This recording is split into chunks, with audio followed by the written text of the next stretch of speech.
Ngayon mga ka-LE, ang nakikita nyo ngayon dito sa laptop ko ay isang example ng kalendaryo para sa taong 2026. Yan ay mula sa website na Time and Date. And gusto kong pagmasdan natin yung bilang ng araw kada month sa kalendaryong ito. At kapansin-pansin na hindi pare-parehas ang bilang ng araw sa kada buwan. May mga buwan tulad ng April, June, and September na binubuo ng 30 days.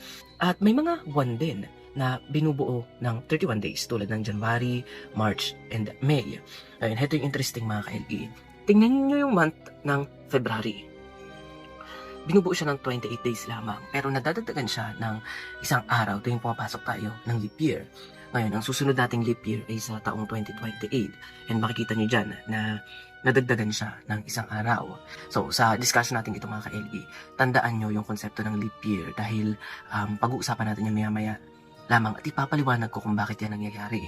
Pero sa ngayon, sagutin muna natin kung bakit ba ganito kagulo ang ating kalendaryo.